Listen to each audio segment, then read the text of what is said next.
ఇప్పుడు తెలంగాణలో ఏంటంటే కొత్త పార్టీ అని చెప్పేసి చర్చ నడుస్తుంది. ఆ బీసీల తరపున కూడా ప్రశ్నించే గొంతుగా ఉండాలి. అలా ఉండాలంటే అది తీన్మార్ మల్లన్నతోనే సాధ్యమన్నట్టు కూడా మాట్లాడుతున్నారు.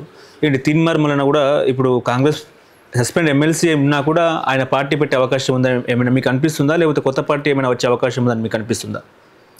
తీన్మార్ మల్లన్న వాళ్ళు కాదు. ఇప్పుడు ఈ టీవీ ఛానల్స్లో వచ్చే పాపులారిటీని అది పాపులారిటీ కానీ అది రెప్యుటేషన్ కాదు. అంటే మనిషికి మేము కూడా ఇప్పుడు మీ టీవీలో కనిపిస్తారు, మీరు కనిపించారంట, మీరు కనిపించారు సార్ అంటే అబ్బా నేను ఎంత పాపులర్ ఉన్నాను, ఎంతమంది నన్ను గుర్తుపడుతున్నారు అనుకొని నేను ఇప్పుడు కంటెస్ట్ చేస్తే గెలుస్తా అంటే అది సాధ్యం కాదు. కోదండరాంకి వచ్చిన పాపులారిటీ సాధారణ పాపులారిటీ కాదు, ఆయనకు విపరీతమైన పాపులారిటీ వచ్చింది. మొత్తం రాష్ట్రంలో ప్రతివాడు ఆయన గుర్తుపడుతుంది. ఆయన ఎమ్మెల్సీకి గెలవలేదు. అంటే మీకుండే పబ్లిసిటీ వేరు, అక్కడ క్షేత్రస్థాయిలో ఉండే పరిస్థితి వేరు. ఒకటేంటంటే భారతీయ జనతా పార్టీ కొందరిని ప్రమోట్ చేసి వాళ్ళ వెనుక కాస్త నిలబడి కొంత వాళ్ళకి కొంత పబ్లిసిటీ చేయడానికి వీలుంది. ఇప్పుడు పవన్ కళ్యాణ్ ఎట్లయితే ఆయన రాజకీయాల్లో ఎంటర్ అయిపోయి పవన్ కళ్యాణ్కి కొంత తన సామాజిక పునాది, అది ఆయనకు ఉండే రిసోర్సెస్, ఆయనకు ఉండే సినిమా పబ్లిసిటీ ఏవైతే ఉన్నాయో వాటి వలన ఆయన కొంత నెక్కొచ్చాడు.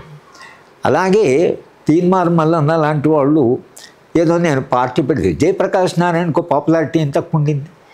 ఆయన కూడా ఒక సమర్థమైన ఆఫీసర్గా ఆర్టికులేటు చాలా బాగా మాట్లాడతాడు, ఒక బలమైన కమ్యూనిటీకి చెందినవాడు.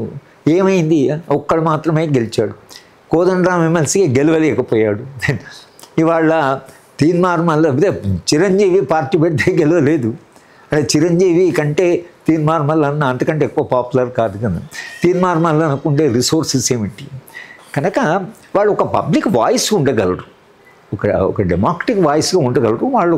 వాళ్ళు చెప్తే చాలా గట్టిగా చెప్తారు, ఆయనకు కొంత ఆర్టికులేషన్ ఉంది, కొంత చెప్తే చాలా ఇంట్రెస్టింగ్గా చెప్తాడు, జనం వింటారు. తీన్మార్ మల్లన్న మాట్లాడుతూ వింటారు. కానీ ఆ వినడం వేరు, ఓట్లు వేయడం వేరు. ఓట్లు వేసే దగ్గరికి వచ్చే వరకు పరిస్థితి చాలా సంక్లిష్టంగా ఉంటుంది. సరే ఒక ప్రయత్నం మేము చేద్దాము అంటే ఇప్పుడు ఏంటి వీళ్ళ క్యాలిక్యులేషన్స్ అంటే, ఒకటి కాంగ్రెస్ పార్టీ బలాన్ని కోల్పోతున్నది ఒకటి, రెండవది టీఆర్ఎస్ పార్టీకి బలము లేదేమో లేదా బలం రాదేమో, మూడవది భారతీయ జనతా పార్టీ పికప్ అయ్యేటట్టుగా లేదు. కనుక Bharatiya Janata party, Congress party, TRS party ముగ్గురు కూడా గెలిచేటువంటి ఒక దశలో లేరు.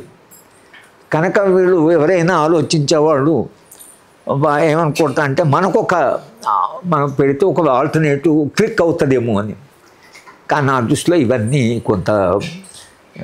కొన్ని రకాలైన భ్రమలే తప్పించి ఇవాళ ఎవరో కొత్తగా రాజకీయాల్లోకి వచ్చి వాళ్ళు మొత్తంగా ఒక ఫినామినన్ ఇది ఎన్టీ రామారావు లాగా ఒక పెద్ద వేవ్ని క్రియేట్ చేసి, ఎన్టీ రామారావు కూడా ఆయన సినిమా పాపులారిటీతో పాటు రామోజీరావు లాంటి ఒక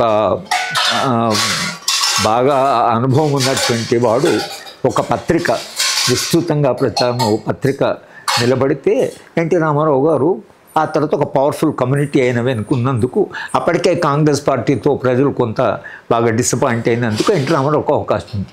ఇప్పుడు ఆ అవకాశము ఈ ముగ్గురులో అది ఎవరు లేదు, రెండు పార్టీలు ఏవో అలయన్స్ పెట్టుకొని అధికారంలోకి వస్తారు. హలో, తెలుగు రాజ్యం ఛానల్ చూస్తున్నారా? సామాజిక రాజకీయ జీవన చిత్రణే తెలుగు రాజ్యం. అతిశయోక్తులు అసత్యాలు ఉండవు.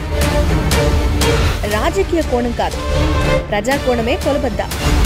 తెలుగు రాజ్యం వీక్షణ మీ ఉత్తమ అభిరుచికి నిదర్శనం.